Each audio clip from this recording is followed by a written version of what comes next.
Greetings. This is another lecture on the New Testament. This is Gnosticism versus New Testament truth, a fight for the minds and the hearts with a long history. This particular lecture focuses on the origins of Gnosticism in the Greek, Jewish, and Christian background. Let's go through what's a part of the lectures. First lecture, we have the history of the Jewish diaspora. You cannot understand how Jewish and Christian work go together unless you actually see the history of the diaspora. The second lecture looks at Second Temple cynicism versus religious purity, the syncreticism that was perhaps warned about people like Herod, who went right into the Greek world or into the Roman world, and religious purity. Sadducees were sometimes considered those who were syncretic. Then we're going to look at specific writings from Jewish Gnostics versus Philo versus the 18 benedictions.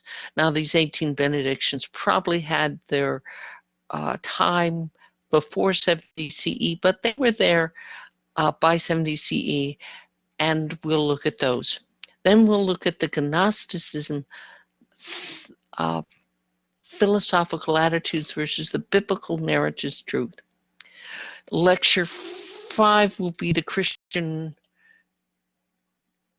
We'll be looking at the first writings in the New Testament, Acts 8, 9 through 10 on Simon and its link to the Gnostic heresies. We'll then pick up the actual writings of two Gnosticisms who have a heavy dosis, Balates and Villainus.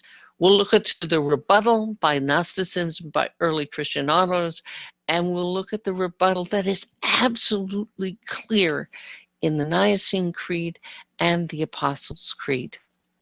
I thank you for this time. In looking at it, what's our background? Well, here's a long list of where I've picked up some of this information, but perhaps I should go ahead and just tell you about the few histories. Historians such as Philo, who wrote Embassy to Galatius, and he was a writing of many allegorical philosophy books who helped try to bring the Jews and the Greeks and the Romans together so the Jews would have a safe life. Then we have Titus Flavius Josephus, who has 4 key texts on the Jewish people. Again, you can pick up some of these on the early Christian writings.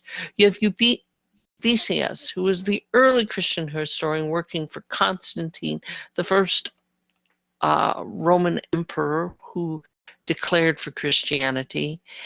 He worked in Nicaea. And you have Rufus of Aquileia, who was a Christian monk who wrote about, overlapped sort of with the depth or around the end of Eusebius, and he picks up a couple things. And so I've picked up a couple threads out of his.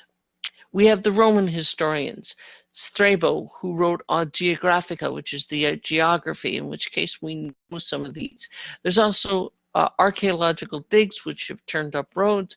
We have Cassius Dio, who wrote from Nicaea, Bithynia, and he wrote the history of Rome. We have Suetonius, who wrote the 12 Seas, Julius Caesar's to Domitian, and we have the 6 authors. We don't really know who they are, but it's a long-term historical novel where they have the lives of later Caesars, and they go from Domitian to Servius Alexandrian, Titus Livius, or Livy, who wrote the history of Rome. This is all background I picked up, but hopefully it'll be help. The next lecture you'll hear is the history of the Jewish diaspora, and I look forward to speaking with you then.